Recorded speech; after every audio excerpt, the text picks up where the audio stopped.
Above Yosemite, two open-sided stagecoaches climbed the switchbacks of Big Oak Flat Road, bound for Stockholm by 1903.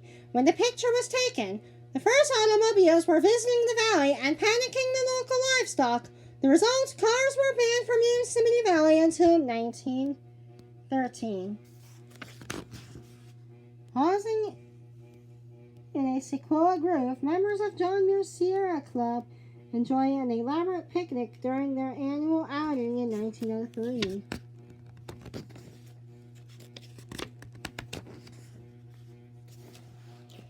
Towering over Owens Valley, the eastern flank of the Sierra Nevada forms a wall 55 miles long and rises as high as 14,494 feet. This awesome escarpment, created partly by the uplift of Sierra Block, partly by the downdropping of the Owens Valley, gives dramatic evidence that it's still increasing in height. An uplift of a few feet occurred as late as 1872 when an earthquake devastated the valley.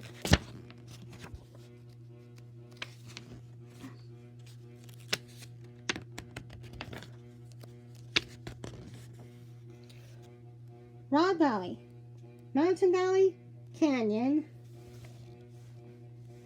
Major Glaciation, Last Glacier, Early Post-Glacial Time, Canyon.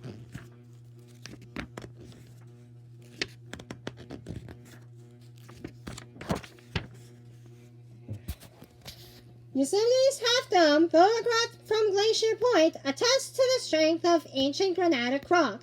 The cliff-like wall of Half Dome was slightly convex before the retreat of the last glacier gave it the present shape about 11,000 years ago. But scientists believe that the ice sheets removed only a small fraction of the whole formation. Though the Sierra's largely glacier-proof domes are its most durable formations, they are chronically subject to a peculiar process of destruction. The rounded surface of a dome tends to crack and peel off in concentric layers. Like the leaves of an artichoke, the stripping called exfoliation is not the result of wind and water wearing the surface. It is caused by pressures within the dome, huge expansive stresses that are relieved only when the granite surface bursts like an overinflated balloon.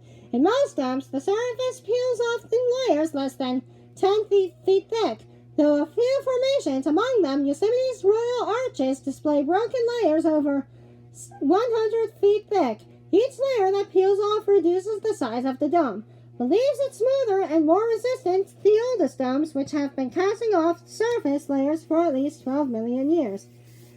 Change very little in appearance.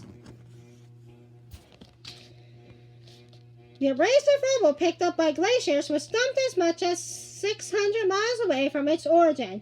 Among these deposits are the boulders that left, strewn in ones and twos by a melting glacier, such as stray boulders. Some were as large as a one-family house, were called erratics by early observers.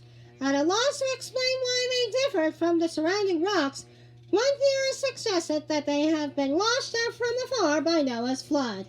Seeded with abrasive sand and rock, glaciers are ground broad tracts of solid Sierra granite to high gloss at right.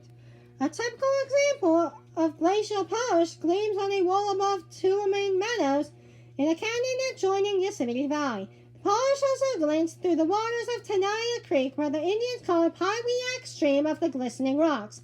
A shade on the